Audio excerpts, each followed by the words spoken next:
नमस्कार, तपाईँ हेर्दै हुनुहुन्छ नेपाल पोस्ट। म गोविन्द चापागाई। आज मिति विक्रमसम्म 2079 साल पुस 7 गते बिहिबार, इस्वीसम्म 2022 डिसेम्बर 22 तारिक। यसै गरी आज पुस कृष्ण चतुर्दशी तिथि पनि परेको छ। दर्शकबिन सदाझै देश तथा विदेशका महत्त्वपूर्ण हेर्नै पर्ने खबर। मेयर हर्क साम्पाङको अभिव्यक्ति विरुद्ध दलित समुदाय आन्दोलित। हिजो साँझबाट सामाजिक सञ्जालमा 81 छाएको समाचार। चार्ल्स सोबराजलाई कैदमुक्त गरियो। 15 दिन भित्र आफ्नै देश फर्काउन सर्वोच्चको आदेश। आखिर चार्ल्स सोबराज भन्ने व्यक्ति को हुन् त? यस बारेमा जानकारी दिनेछौँ। रवि लामिछानेलाई शपथ लिने बाटो खुलेको छ। सर्वोच्चले अन्तरिम आदेश दिएन। देउवालाई भेटेर अर्थमन्त्री जनार्दन शर्माले प्रचण्डलाई प्रधानमन्त्री बनाउन आग्रह गरेका छन्। माधव नेपाललाई भेट्न अस्पताल पुगे देउवा र प्रचण्ड। बालुवाटार पुगेर पौडेलले देउवालाई बधाई दिएका छन्। आफ्नै समूहका केही सांसदले गगनलाई भोट नदिएको निष्कर्ष निस्किएको छ। त आखिर कुन कुन सांसदले गगनलाई भोट दिएनन् त? यस बारेमा जानकारी दिनेछौँ। प्रधानमन्त्रीसँगै राष्ट्रपतिमा पनि गठबन्धनबाटै तेहेरो दाबी परेको छ। रामचन्द्र पौडेल, झलनाथ खनालसँगै बाबुराम भट्टराईको चर्चा हुन थालेको छ। आखिर कसको पक्ष बलियो देखिएको छ त कसले बाजी मार्ला? यस बारेमा जानकारी दिनेछौँ। सांसदको शपथ अघि राणाको अध्यक्षतामा आज सर्वदलीय बैठक बस्ने भएको छ। सँगै विभिन्न नेताहरूका तर्क, स्वास्थ्य सम्बन्धी जानकारी, मौसमको अपडेट, खेल खबर लगायत आज दिनभरि कहाँ के हुँदैछ त सम्पूर्ण जानकारीहरू लिएर शुभ बिहानीसँगै यहाँ सामु उपस्थित भएका छौँ। दर्शकबिन हामीले सकेसम्म देशैभरिका अपडेटहरूलाई छोटकरीमा समेट्ने कोसिस गर्नेछौँ। समाचार समय अवधिसम्म हामीसँगै रहनुहोला। आउनुहोस् समाचार सुरु गरौँ आजका मुख्य शीर्षकहरूबाट।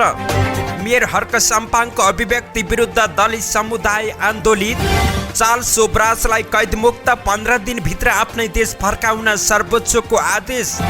रवि लामिछानेलाई शपथ लिन बाटो खुल्यो। देउवालाई भेटेर अर्थमन्त्रीले प्रचण्डलाई नै प्रधानमन्त्री बनाउन आग्रह गर्दै माधव नेपाललाई भेट्न अस्पताल पुगे देउवा र प्रचण्ड। बालुवाटार पुगेर पौडेलले दिए देउवालाई बधाई। आफ्नै समूहका केही सांसदले दिएनन् गगनलाई भोट, कसले किन दिएनन् समीक्षा हुँदै। राष्ट्रपतिमा गठबन्धनबाटै तेहेरो दाबी। सांसदको शपथ अघि राणाको अध्यक्षतामा आज सर्वदलीय बैठक बस्दै गण्डकीमा मित्रलालले गराउनेछन् सांसदलाई शपथ। मन्त्री थापा भन्दा 2 दिन जेठा। राष्ट्रपति भवनमा ओली, प्रचण्ड र खनालको भलाकुसारी। लोकसभा संसदीय दलको नेतामा ठाकुर चयन। नाम र राजधानी तोक्नु नै मुख्य उपलब्धि भएको बिदा हुने बेलामा मधेसका मुख्यमन्त्रीको तर्क। झलनाथ खनाल सहितले पुनः मतदान माग गर्दै परेको रिटमा कारण देखाउ आदेश जारी। रापरपा गण्डकी कार्यालयको ताला खोलियो। धोबी खोला किनारमा डोजर चलेपछि व्यापारीको भागाभाग। कीर्तिमानी आरोही शेर्पालाई पर्यटन मन्त्री श्रेष्ठद्वारा 1 महिनाको तलब प्रदान गरियो। स्याङ्जामा निर्माणाधीन अस्पतालको दोस्रो तलाबाट लडेर 1 जनाको ज्यान गयो। कञ्चनपुरमा बलात्कार आरोपमा बुवा पक्राउ। बिहेमा नाच्न नदिँदा झगडा हुँदा 1 जनाको ज्यान गयो। घाँटीमा मासु अड्किएर दैलेखमा 1 जनाको मृत्यु। मिटर नराखी सडक बत्ती बाले कारबाही गर्ने प्राधिकरणको चेतावनी। फागुन मसान्तसम्म इम्पोस्ट नम्बर जडान गर्न विभागको निर्देशन। अफगानिस्तानका विश्वविद्यालयमा महिलालाई प्रवेश निषेध गरियो। रुसी आक्रमणपछि पहिलो पटक अमेरिका गए युक्रेनका राष्ट्रपति जेलेन्स्की। र विश्वकप उपाधि जितेपछि मेस्सीले पोस्ट गरेको फोटोमा अहिलेसम्मकै धेरै लाइक। अब सुन्नुहोस् पुरा समाचार।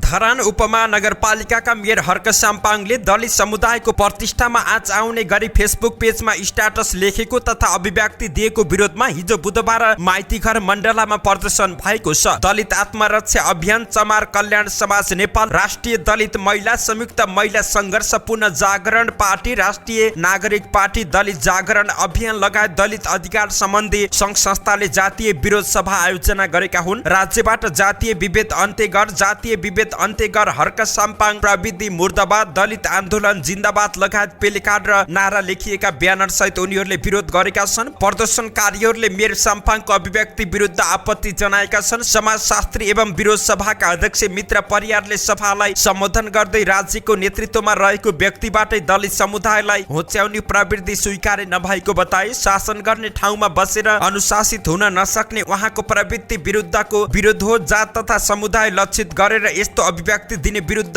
दलित र गैर दलीय समुदायको ऐक्यबद्धता हुनुपर्ने परियारले बताएका थिए। धरान उपमहानगरपालिकाका प्रमुख हर्क साम्पाङले मक्सिर अन्तिम साता फेसबुक मार्फत दलित समुदायलाई होचाउने अभिव्यक्ति दिएका थिए। उनले दलित आयोगको कुनै उपादेयता नरहेको भन्दै त्यसलाई खारेज गर्नुपर्ने भन्दै कटाक्ष गरेका थिए।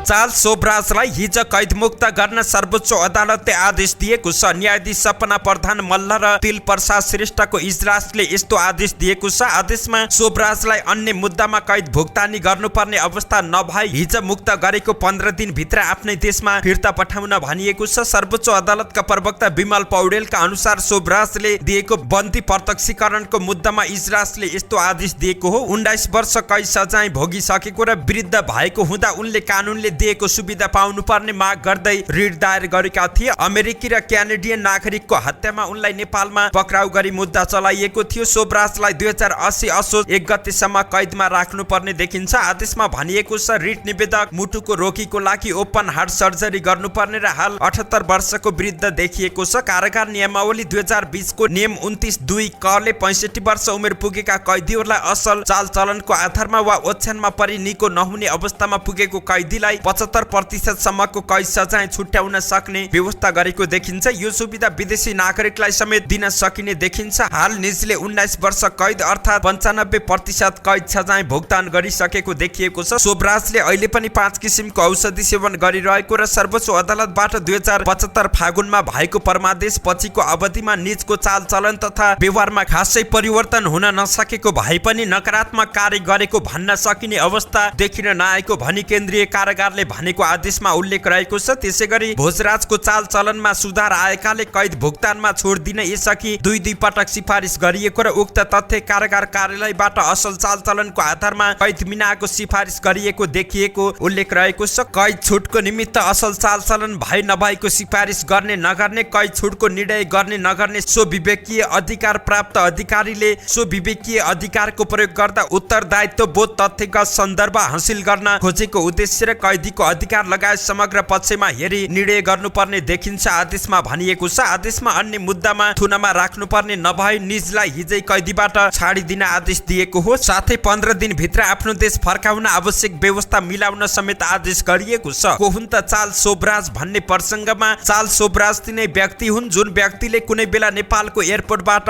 हात्ती छिराइदिन सक्छु भनेका थिए। भारतीय मूलका फ्रेन्च नागरिक सोब्राजको सन् 1944 अप्रिल 6 मा भियतनाममा जन्मिएका उनका बाबु भारतीय मूलका हुन् भने आमा भियतनामी रहेकी छिन्। सन् 1963 मा 19 वर्षको उमेरमा पहिलो पटक पेरिसमा चोरी प्रयास गर्दा उनी 1 वर्ष जेल परे। जेल बसाइकै क्रममा अन्डरवर्ल्ड समूहसँग सम्बन्ध विस्तार गरेका उनी जेलबाट छुटेपछि थप अपराधिक क्रियाकलापमा संलग्न भए। फ्रान्समा प्रहरीले निगरानी बढाएपछि उनी सन् 1970 मा भारतको मुम्बई आए, जहाँ उनले सुरुमा कार चोर्ने र बेच्ने काम गर्न थाले। भारतबाट इरान, टर्की, ग्रिस हुँदै उनी थाइल्यान्ड पुगे, जहाँ उनले 3 पर्यटकको हत्या गरे। सन् 1975 मा भएको उक्त घटनाले थाइल्यान्डमा तहल्का मचायो। हत्या गरिएका पर्यटकको पासपोर्ट लिएर उनी पुनः भारत छिरे। सन् 1970 देखि 1976 को बीचमा मात्र उनले 20 भन्दा बढीको हत्या गरेको बताइएको छ। सन् 2003 मा उनलाई नेपाल प्रहरीले पक्राउ गर्यो। सन् 1975 मा नेपाल आएका एक अमेरिकी र एक क्यानेडियन नागरिकको हत्या अभियोगमा उनी पक्राउ परेका थिए। सन् 2004 मा अदालतले उनलाई आजीवन कारावासको सजाय सुनाएको थियो। राष्ट्रिय स्वतन्त्र पार्टीका सभापति रवि लामिछानेलाई प्रतिनिधि सभा सदस्यको शपथ लिन बाटो खुलेको छ। सर्वोच्च अदालतको संवैधानिक इजलासले लामिछानेको नागरिकता विवादमा दुवै पक्षलाई छलफलमा बोलाउने आदेश दिएको छ। रिट निवेदकले यो विवाद अन्त्य नहुँदासम्म शपथमा रोक लगाउन अन्तरिम आदेश माग गरेका थिए, तर संवैधानिक इजलासले अन्तरिम आदेश दिन अस्वीकार गरेको रिट निवेदक मध्येका एक युवराज सफलले जानकारी दिए। लामिछानेले अमेरिकी नागरिकता लिएको र पछि उक्त नागरिकता त्याग गरेपछि नेपाली नागरिकता सक्रिय बनाउन सरकारी कार्यालयमा निवेदन नदिएका कारण हाल उनी नेपाली नागरिक नरहेको रिट निवेदकको तर्क रहेको छ।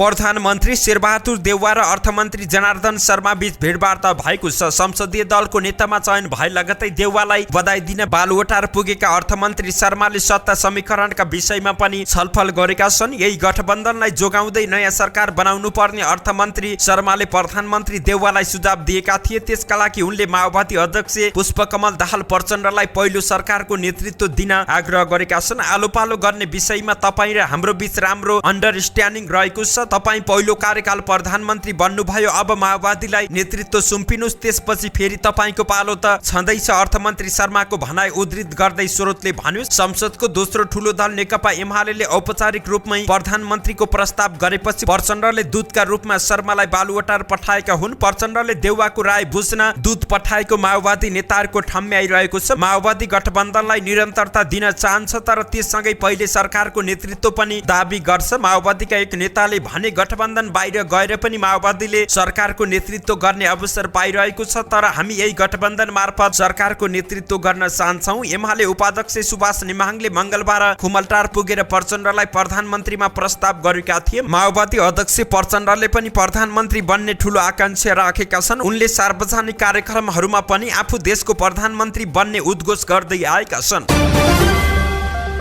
नेकपा एकीकृत समाजवादीका अध्यक्ष माधव कुमार नेपाललाई भेट्न प्रधानमन्त्री शेरबहादुर देउवा र माओवादी केन्द्रका अध्यक्ष पुष्पकमल दाहाल प्रचण्ड सँगसँगै अस्पताल पुगेका छन्। त्रिवी शिक्षण अस्पतालमा उपचाररत अध्यक्ष नेपाललाई भेट्न बुधबार दुवैजना एकसाथ अस्पताल पुगेका हुन्। दुवैजनाले अध्यक्ष नेपालको पछिल्लो स्वास्थ्य अवस्थाबारे जानकारी लिएका छन्। शीघ्र स्वास्थ्य लाभको कामना समेत गरेका छन्। सरकार गठनको प्रक्रिया सुरु भइसक्दा माधव नेपाल बिरामी परेपछि गठबन्धनका बैठक समेत प्रभावित हुने देखिएको छ। यसैगरी नेपाली कांग्रेसका वरिष्ठ नेता रामचन्द्र पौडेलले संसदीय दलमा निर्वाचित सभापति शेरबहादुर देउवालाई बधाई दिएका छन्। प्रधानमन्त्रीको सरकारी निवास बालुवाटार हिजो बुधबार पुगेर पौडेलले देउवालाई बधाई दिएका हुन्। संसदीय दलको नेतामा देउवाको प्रस्तावक बसेका पौडेलले सामाजिक सञ्जाल मार्फत बधाई दिएको तस्बिर सार्वजनिक गरेका छन्। विगतमा कांग्रेसभित्र देउवाका प्रतिस्पर्धी मानिएका पौडेल 14औं महाधिवेशन यता सहयोगीको भूमिकामा देखिएका छन्। 2064 मा देउवालाई संसदीय दलमा पराजित गरेर पौडेल दलको नेता बनेका थिए भने 72 मा देउवासँग पराजित भएका थिए। 13औं महाधिवेशनमा देउवासँग पराजित उनी 14औं महाधिवेशनमा प्रतिस्पर्धीको रिङबाट आउट हुन पुगे। त्यसपछि पौडेल र देउवा बीच सहकार्य भइरहेको छ। पौडेल प्रस्तावक बसेको संसदीय दलको चुनावमा देउवा भारी मतान्तरले निर्वाचित भएका छन्। हिजो बिहान भएको दलको नेताको निर्वाचनमा देउवाले 64 भोट पाउँदा महामन्त्री गगन थापाले 25 मत प्राप्त गरेका थिए।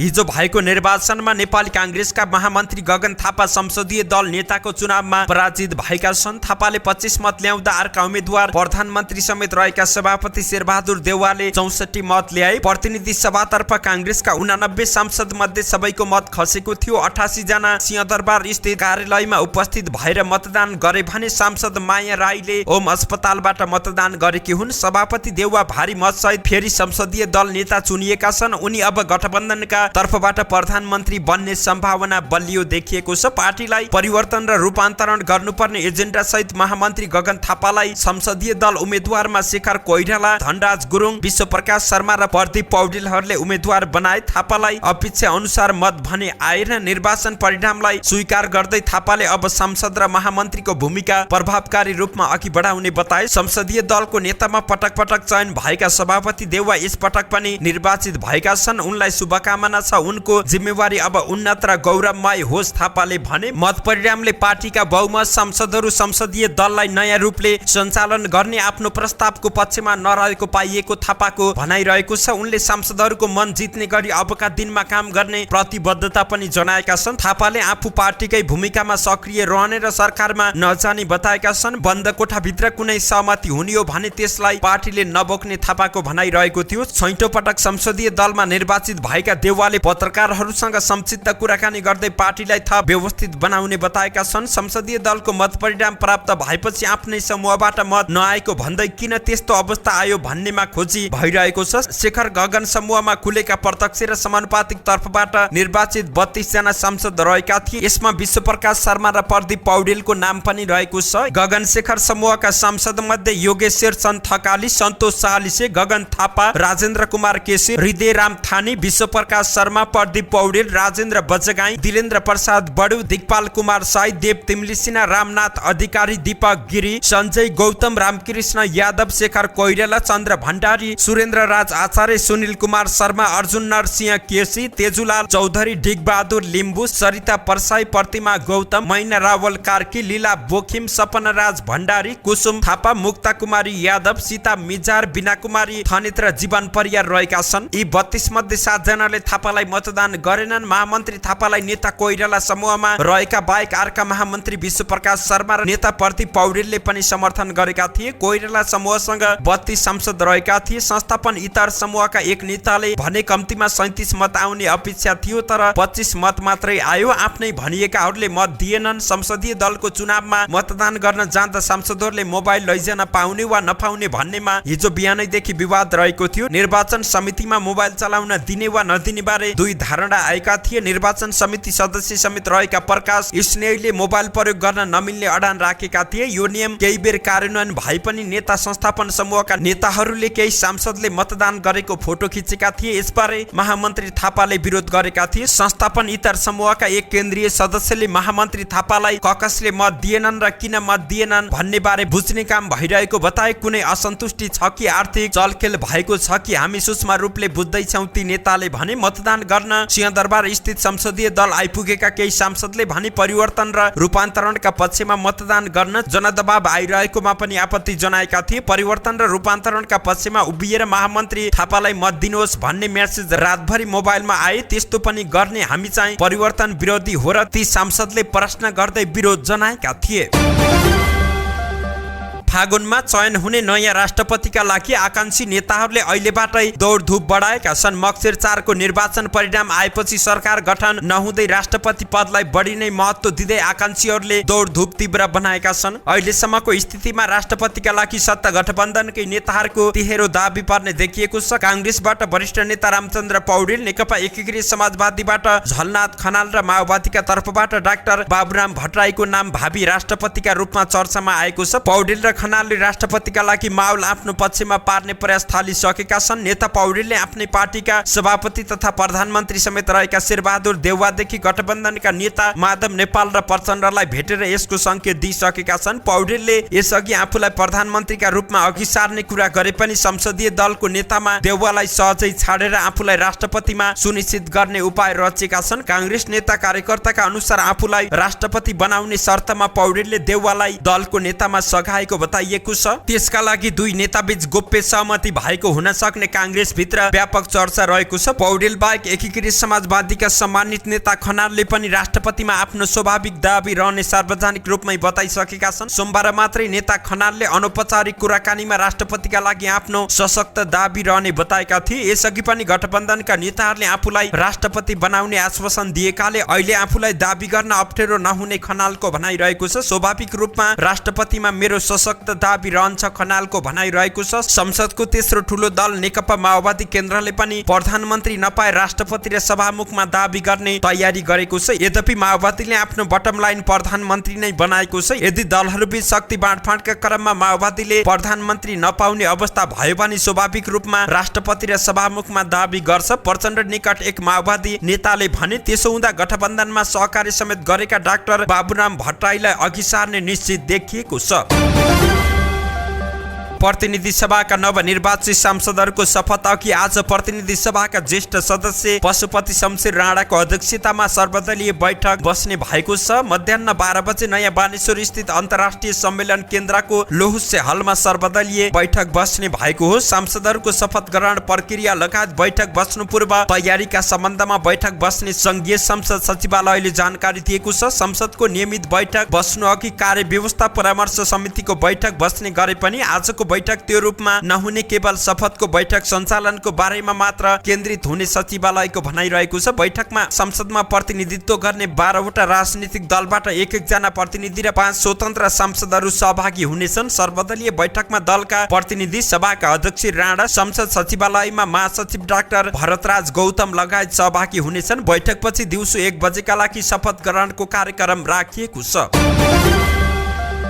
गण्डकी प्रदेश सभाको दोस्रो कार्यकालका लागि चुनिएका सांसद मध्ये 2 जना समान 65 वर्षका रहेका छन्। कानुन मन्त्री समेत रहेका कांग्रेस सांसद बिन्दु कुमार थापा भन्दा पर्वतबाट चुनाव जितेका एमाले सांसद मित्रलाल बस्याल 2 दिन जेठा भएकाले उनकै शपथ खुवाउने र पहिलो बैठकको अध्यक्षता गर्ने भएका छन्। 60 सदस्यीय प्रदेश सभामा 13 गते मित्रलालले प्रदेश प्रमुखसँग शपथ लिनेछन् र त्यसको भोलिपल्ट अरू सांसदलाई उनले शपथ खुवाउने प्रदेश सभा सचिव हरिराज पोखरेलले जानकारी दिए। 14 गते गण्डकीका सांसदहरूलाई बस्यालले शपथ खुवाउने तय भएको छ। पोखरेलले भने आज 7 गते सबै निर्वाचन सांसदलाई जानकारी पठाउनेछौँ। प्रदेश प्रमुखसँग शपथ खुवाउने विषयमा समन्वय भइरहेको उनले बताए। पहिलो बैठक कहिले बस्छ भन्ने निर्णय भइसकेको छैन, तर बैठकको अध्यक्षता बस्यालले नै गर्ने भएका छन्। संविधानको धारा 183(1) अनुसार प्रदेश प्रमुखले प्रदेश सभाका लागि भएको निर्वाचनको अन्तिम परिणाम घोषणा भएको मितिले 20 दिनभित्र प्रदेश सभाको अधिवेशन आह्वान गर्ने व्यवस्था रहेको छ।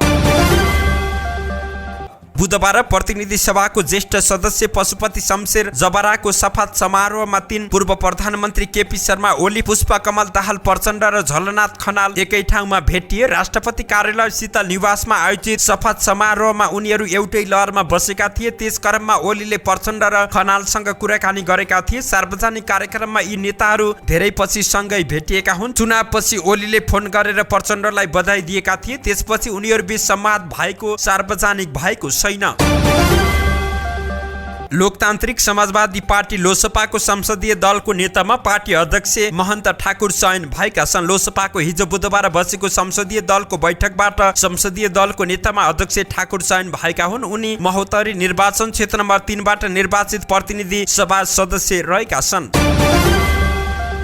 5 वर्षीय कार्यकाल सकाएर बिदा हुने बेलामा मध्य प्रदेशका मुख्यमन्त्री लालबाबु राउतले हिजो पत्रकार सम्मेलन गरेर आफ्नो उपलब्धि सुनाएका छन्। राउतले प्रदेशको नाम र स्थायी राजधानी तोक्नुलाई नै मुख्य उपलब्धि भएको बताएका छन्। शपथ लिएको बेला गरेको प्रतिबद्धता अनुसार काम गर्न नसकेको उनले स्वीकार गरे। उनले भने चाहेको अनुसार काम नगरेको होला, तर मेरो प्रयास सधैँ गर्ने नै रहेको थियो। उनले प्रतिपक्षको सहयोगले नै प्रदेशको नाम पहिचानको आधारमा राख्नु पाएको र स्थायी राजधानी तोक्न सफल भएको बताए। 5 पटक बजेट ल्याउँदा 4 पटक सर्वसम्मत पास भएको भन्दै उनले प्रतिपक्षमा रहेका दलले पनि सधैँ सहयोग गरेको, यसलाई पनि उपलब्धिकै रूपमा लिएको बताए। राउतले प्रदेशको नयाँ संरचना, कर्मचारीको अभाव भएको, कर्मचारीको पनि 6 महिना नबित्दै सरुवा पूर्वाधारको अभाव लगायतका समस्याका कारण सोचे अनुसारको काम गर्न नपाएको बताए। मुख्यमन्त्री कार्यालयमै अहिले रहेको मुख्य सचिव 7औं हो। उनले भने सबै मन्त्रालय त्यस्तै रहेको छ। सचिव आउने र यहाँको परिवेश तथा अवस्था बुझ्न नपाउँदै सरुवा गर्ने काम भयो। यसले पनि ठूलो समस्या भयो। प्रहरी ऐन, प्रदेश निजामती ऐन लगायतका कानुनहरू बनाउँदा प्रतिपक्षको सहयोग रह्यो। उनले अब सरकारको नेतृत्वमा जो पुगे पनि आफूले भोगेको जस्तो समस्या भोग्न नपर्ने बताए। उनले भने भौतिक संरचना थिएन, गाडी थिएन, काठमाडौँमा जाँदा 3 कुनेमा गाडी बिग्रियो, पैदल हिँड्नु पर्ने। अब आउने मुख्यमन्त्रीलाई त्यस्तो समस्या हुँदैन। उनले आवश्यक संरचनाहरू निर्माण गरेको भन्दै अब जो आए पनि हामीले सुरु गरेको काम र स्थापना गरेको कार्यालयहरूले काम पुग्ने विश्वास व्यक्त गरे। उनले समाज रूपान्तरण, महिला, दलित, जनजाति, मुस्लिम सबै समुदायका लागि गरेको प्रयासलाई अबको सरकारले निरन्तरता दिनेमा विश्वास व्यक्त गरेका छन्। अङ्कगणितको आधारमा हामी तेस्रो नम्बरमा रहेका छौँ। राउतले भने अब जसको पनि सरकार बन्छ समाज रूपान्तरण, दलित र महिलाको अधिकारका लागि, उत्पीडनमा परेकाहरूका लागि जसरी हामी कानुन ल्याएका छौँ त्यसको कार्यान्वयन गरोस्। उनले अब सरकारमा जाने नजाने निर्णय पार्टीले गर्ने पनि बताए। उनले अहिलेको परिस्थितिमा सरकार बनाउने अवसर आयो भने पार्टी पछि नपर्ने पनि बताएका छन्।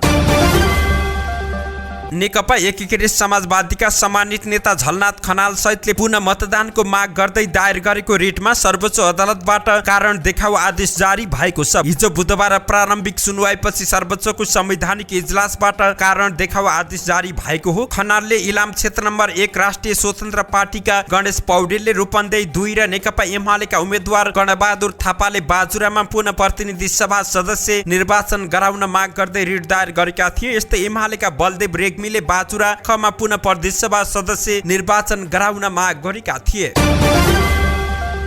10 दिनदेखि लागेको राष्ट्रिय प्रजातन्त्र पार्टीको गण्डकी प्रदेश र जिल्ला कार्यालयमा लागेको ताला खुलेको छ। कास्की र गण्डकी प्रदेश समितिको संयुक्त प्रयासमा ताला खुलाइएको जिल्ला अध्यक्ष नारायण गुरुङले जानकारी दिए। तालाबन्दीले प्रदेश र जिल्ला कार्यालयको काम प्रभावित भएको पार्टी कार्यालयले जनाएको छ। रापरपाले गण्डकी प्रदेश सभामा समानुपातिकमा 2 जना सांसद पाएको छ। गण्डकी प्रदेश सभामा रापरपाले समानुपातिकबाट प्रदेश अध्यक्ष पञ्चराम गुरुङ र केन्द्रीय सदस्य बिन्दु पहाडी छनौट भएका छन्। रापरपा गण्डकीका अध्यक्ष गुरुङ र जिल्ला अध्यक्ष नारायण गुरुङले पार्टी अध्यक्ष राजेन्द्र लिङदेनसँग भेटवार्ता गरेपछि ताला खुलेको हो। पार्टीबाट देखिएका समस्या छलफलबाट समाधान निकाल्ने, आगामी दिनमा त्रुटि सच्याउने र पार्टी कार्यालयलाई चुस्त राख्ने सहमति भएपछि कार्यालय खुलेको रापरपा कास्कीका प्रवक्ता अरुण गिरीले जानकारी दिए। लामो समय पार्टी कार्यालय बन्द रहँदा समस्या झनै बढ्छ गिरीले भने। नेता कार्यकर्ता बीच सहमति भएपछि हिजो बुधबारदेखि पार्टी कार्यालय खोलेर सुचारू गरिएको छ।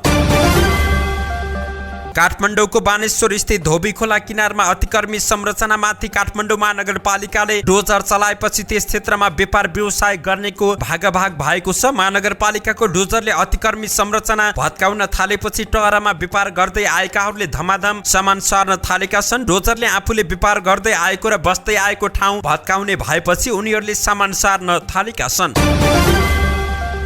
कीर्तिमानी आरोही सानु शेर्पालाई संस्कृति पर्यटन तथा नागरिक उड्डयन मन्त्रालयले सम्मान गरेको छ। आरोही शेर्पालाई संस्कृति पर्यटन तथा नागरिक उड्डयन मन्त्री जीवनराम श्रेष्ठले हिजो बुधबार मन्त्रालयमा नै बोलाएर सम्मान गरेका हुन्। मन्त्री श्रेष्ठले 1 महिनाको आफ्नो तलब सम्मान स्वरूप 70,730 रुपियाँ बराबरको चेक हस्तान्तरण गरेका छन्। सम्मान कार्यक्रमपछि बोल्दै पर्यटन मन्त्री श्रेष्ठले हिमाल आरोहण गर्ने कुरा कम चुनौतीको विषय नभएको बताएका छन्। उनले आरोही शेर्पाले 8000 मिटर भन्दा अग्ला 14वटा हिमाल 2 पटक आरोहण गरेर विश्व कीर्तिमान कायम राखेको उपलक्ष्यमा आफूले सम्मान स्वरूप 1 महिनाको तलब हस्तान्तरण गरेको बताए। मन्त्री श्रेष्ठले सगरमाथा आरोहण गर्ने व्यक्तिलाई अन्य देशमा देशको गौरवको रूपमा सम्मान दिने गरिए पनि नेपालमा भने त्यति चासो नदिएको बताए। आरोही शेर्पाले अहिलेसम्म 7 पटक विश्वको सर्वोच्च शिखर सगरमाथाको सफल आरोहण गरेका छन्। मन्त्री श्रेष्ठले कीर्तिमानी आरोही सानु शेर्पा सहितका हिमाल आरोहीको चर्चा विश्वमा गर्न सके। पर्यटन क्षेत्रको प्रचारका साथै नेपालको छवि पनि विश्वमा पुग्ने बताएका छन्। स्याङ्जामा निर्माणाधीन अस्पताल भवनको 2 तला माथिबाट लडेर 1 जनाको मृत्यु भएको छ। फेदीखोला गाउँपालिका 4 सर्केटारी स्थित निर्माणाधीन अस्पतालमा काम गर्ने दाङ घर भएका 48 वर्षीय लालबहादुर कुमालको सोही अस्पतालको 2 तला माथिबाट लडेर मृत्यु भएको हो। लडेर गम्भीर घाइते भएका उनको गण्डकी मेडिकल कलेज पोखरामा उपचारको क्रममा मृत्यु भएको जानकारी प्राप्त भएको छ। कञ्चनपुरमा 10 वर्षीय छोरीलाई बलात्कारको आरोपमा बुवा पक्राउ परेका छन्। हिजो बुधबार दोधारा चाँदनी नगरपालिकाका 27 वर्षीय बुवालाई पक्राउ गरिएको प्रहरीले जानकारी दिएको छ। प्रहरीका अनुसार पक्राउ परेका व्यक्तिले मंगलबार राति नाबालिका छोरीमाथि बलात्कार गरेको भन्ने आरोप लागेको छ। बालिकाकी हजुरआमाले उजुरी प्रहरी कार्यालयमा दर्ता गराएको जिल्ला प्रहरी कार्यालय कञ्चनपुरका प्रहरी निरीक्षक भरत गिरीले जानकारी दिए। पक्राउ गरेर घटनाको अनुसन्धान सुरु गरिएको निरीक्षक भरतराज गिरीले जानकारी दिएका छन्। पर्सामा बिहेको पार्टीमा झगडा हुँदा 1 जनाको ज्यान गएको छ। अस्ति राति भएको झगडामा पर्साको जिरा भवानी गाउँपालिका 4 का 36 वर्षीय सैमुल्ला राउतको ज्यान गएको हो। त्यही ठाउँका 22 वर्षीय साबिर राउत गद्दीको विवाहमा झैझगडा हुँदा कुटपिट भएर सैमुल्लाको ज्यान गएको प्रहरीले जानकारी दिएको छ। घाइते सैमुल्लालाई उपचारका लागि नारायणी अस्पताल वीरगञ्जमा पुर्याउँदा डाक्टरले ज्यान गएको घोषणा गरेका थिए। प्रहरीका अनुसार साबिर राउत गद्दीको विवाहमा सैमुल्ला राउत गद्दी पनि गएको र विवाहमा नाचगान गर्ने व्यक्तिलाई सैमुल्लाले नाच्न नदिएको विवादमा झगडा हुँदा जाजुल राउत गद्दी समेतको टिमले सैमुल्लालाई कुटपिट गरेको जिल्ला प्रहरी कार्यालय पर्साले जानकारी दिएको छ। घाँटीमा मासु अड्किएर दैलेखमा 1 जनाको मृत्यु भएको छ। कर्णाली प्रदेश प्रहरी कार्यालयका अनुसार हिजो बुधबार बिहान खसीको मासु खाँदा घाँटीमा अड्किएर नारायण नगरपालिका 6 भुर्तीका 38 वर्षीय वीरबहादुर सार्कीको मृत्यु भएको बताइएको छ। 10:15 बजेतिर घाँटीमा अड्किएको मासु ननिक्लिएपछि उनको उपचारका लागि जिल्ला अस्पताल दैलेखमा लगिएको थियो। अस्पतालमा ल्याइसकेपछि दिउँसो 1:15 बजे उनको मृत्यु भएको प्रदेश प्रहरी कार्यालयले जानकारी दिएको छ। नेपाल विद्युत प्राधिकरणले 45 दिनभित्र सबै सडक बत्तीहरूको मिटर राख्न स्थानीय तहहरूलाई सूचित गरेको छ। बुधबार एक सूचना जारी गर्दै प्राधिकरणले स्थानीय तहहरूलाई बिना अनुमति प्राधिकरणले बिजुलीको प्रयोग गरेर सडक बत्ती नजोड्न भनेको छ। सहमति नलिई आफू खुसी सडक बत्ती जडान गर्ने क्रम बढेको भन्दै प्राधिकरणले सडक बत्तीको विद्युत शक्तिको मापन र विद्युत खपत पछिको महसुल भुक्तानीमा झमेला आएर नोक्सानी बेहोर्नु परेको बताएको छ। सबै गाउँपालिका, नगरपालिका, उपमहानगरपालिका र महानगरपालिकालाई प्राधिकरणले सडक बत्तीको महसुलको भुक्तानी यथाशीघ्र गर्न अनुरोध गरेको छ। त्यसैगरी वितरण केन्द्रहरूबाट अनुमति लिएर मात्र सडक बत्ती जडान गर्न र जडान भइसकेपछि सडक बत्तीको बिजुली खपत मापन गर्न 45 दिनभित्रै बिजुली मिटर राख्न समेत सूचित गरेको छ। प्राधिकरणले सडक बत्तीका लागि सिंगल फेज मिटर उपलब्ध गराउने भएको छ। एउटा मिटरबाट 100 वाट क्षमताका 50 भन्दा बढी सडक बत्तीको मापन गर्न सकिने बताइएको छ। यातायात व्यवस्था विभागले फागुन मसान्तसम्ममा इम्पोस्ट नम्बर जडान गर्न सरकारी सवारी साधनलाई निर्देशन दिएको छ। आगामी चैत महिनाबाट इम्पोस्ट नम्बर जडान नगरेका सरकारी सवारी साधन सडकमा देखिएमा ती गाडीलाई सवारी तथा यातायात व्यवस्था ऐन 2049 अनुसार रु 2000 जरिमाना गरिने विभागले जानकारी दिएको छ। सरकारी गाडीहरूले 10 वर्षसम्म पनि कर नतिरेपछि इम्पोस्ट नम्बर जडान गर्न निर्देशन दिएको विभागका महानिर्देशक डाक्टर टोकराज पाण्डेले जानकारी दिए। उनका अनुसार सरकारी गाडीको कर 10 वर्षसम्म पनि नउठेपछि कर उठाउने माध्यमका रूपमा इम्पोस्ट नम्बर प्लेट जडानलाई लिएका छौं। फागुन मसान्तसम्म सबै सरकारी गाडीले अनिवार्य इम्पोस्ट नम्बर प्लेट जडान गर्नुपर्ने छ। सेतो प्लेटले पनि कर नतिरी गाडी चलाउन पाउँदैनन्। इम्पोस्ट नम्बर प्लेट जडान गर्ने समयमा अनिवार्य रूपमा कर क्लियर भएको हुनुपर्ने विभागले जानकारी दिएको छ। इम्पोस्ट जडान गर्नुपर्ने विभागको निर्देशनले सरकारको राजस्व उठ्ने र इम्पोस्ट नम्बर प्लेट जडानको प्रक्रिया पनि सहज हुने महानिर्देशक डाक्टर पाण्डेको दाबी रहेको छ। उनका अनुसार सरकारी गाडीले फागुन मसान्तसम्म इम्पोस्ट नम्बर जडान नगरेको पाइएमा रु 2000 जरिमाना सहित इम्पोस्ट नम्बर जडान गर्न लगाइने बताइएको छ। तालिबान नेतृत्वको अफगान सरकारले अर्को सूचना जारी नभएसम्म विश्वविद्यालयहरूमा महिला विद्यार्थीलाई प्रवेश निषेध गरिएको जनाएको छ। यहाँको शिक्षा मन्त्रालयले एक पत्र जारी गर्दै मंगलबार यस्तो आदेश दिएको छ। उक्त पत्र मार्फत अफगानिस्तानका सार्वजनिक र निजी विश्वविद्यालयहरूलाई मन्त्री परिषदको निर्णय अनुसार तुरुन्तै महिला विद्यार्थीहरूको प्रवेश रोक्न निर्देशन दिएको छ। अर्को सूचना जारी नभएसम्मका लागि महिला शिक्षा स्थगित गर्ने उल्लेखित आदेशलाई तुरुन्त कार्यान्वयन गर्ने सबैलाई जानकारी गराइन्छ। शिक्षा मन्त्री नेदा मोहम्मद नदिमको हस्ताक्षर रहेको पत्रमा उल्लेख रहेको छ। मन्त्रालयका प्रवक्ता जिया उल्लाह हसिमीले उक्त पत्र ट्विटर मार्फत पनि जारी गरेका थिए, तर उक्त पत्रलाई लिएर विभिन्न संघ संस्थाले आपत्ति जनाएका छन्। संयुक्त राष्ट्र संघका प्रवक्ता स्टेफेन डुजारिकले तालिबान सरकारको यस कदमलाई आपत्तिजनक रहेको प्रतिक्रिया दिएका छन्। युक्रेनका राष्ट्रपति भोलोदिमिर जेलेन्स्की अमेरिकाको भ्रमणमा निस्किएका छन्। रुसले युक्रेनमाथि आक्रमण सुरु गरेपछि उनी पहिलो पटक विदेश भ्रमणमा निस्किएका हुन्। जेलेन्स्कीले अमेरिकी राष्ट्रपति जो बाइडेनलाई भेट्ने कार्यक्रम रहेको बीबीसीले जानकारी दिएको छ। जेलेन्स्कीले अमेरिकी संसदलाई सम्बोधन गर्ने कार्यक्रम पनि रहेको छ। अमेरिकाको भ्रमणमा युक्रेनको रक्षा संयन्त्रलाई बलियो बनाउने विषयमा छलफल हुनेछ, जेलेन्स्कीले ट्विटरमा लेखेका छन्। रुस विरुद्ध लड्नका निम्ति युक्रेनलाई अमेरिकाले सबैभन्दा बढी सहयोग गर्दै आएको छ।